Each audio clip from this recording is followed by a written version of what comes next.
Hi అండి, welcomes to honey vlogs. ఎలా ఉన్నారు? బాగున్నారా? ఇవాళ మష్రూమ్ కర్రీ చేస్తున్నాను. ఒకసారి మీరు ట్రై చేయండి, చాలా బాగుంటుంది. ఇది రైస్లోకి కానీ చపాతీలోకి కానీ అన్నిట్లో బాగుంటుందండి. సింపుల్గా టేస్టీగా ఉంటుంది. ఏం లేదండి, ఫస్ట్ దాల్చిన చెక్క వేయాలి. అది వేగాక ఆనియన్స్ వేయాలి. ఆనియన్స్ బాగా వేసుకోవాలి.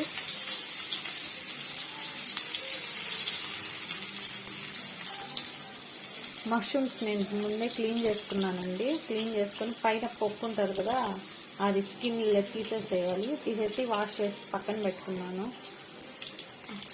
దీన్ని ఏంటంటే ఆనియన్ టమోటా పేస్ట్ లాగా కూడా చేసుకోవచ్చండి.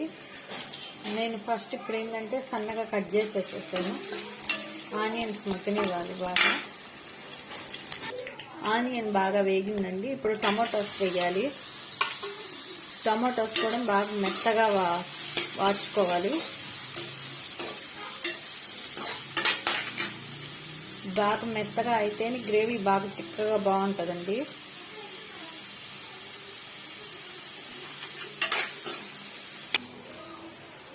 ఇప్పుడు అల్లం పేస్ట్ వేయాలండి.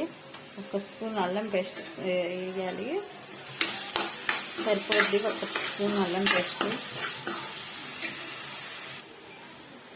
ఈ అల్లం పేస్ట్ని పచ్చి వాసన పోయేదాకా సిమ్లోనే పెట్టుకొని బాగా ఫ్రై చేసుకోవాలి.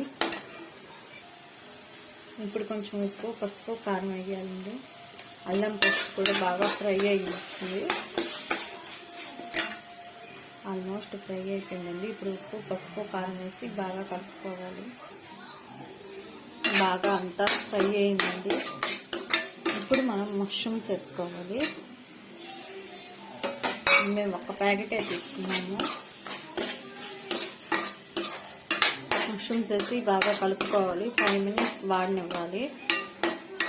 సిమ్లో పెట్టుకొని మూత పెట్టుకొని కాసేపు ఆవిరి మీద ఉడికించుకోవాలి. బాగా మగ్గింది. 1 గ్లాస్ వాటర్, 1/2 గ్లాస్ చాలండి. 1 గ్లాస్ కూడా కాదు, 1/2 గ్లాస్ చాలు. 1 గ్లాస్ వాటర్ పోసుకొని ఉడికించుకోవటమండి.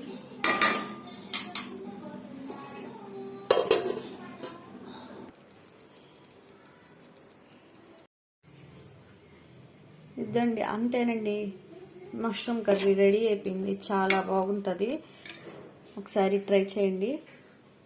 మష్రూమ్స్ చాలా ఆరోగ్యానికి కూడా చాలా మంచిది.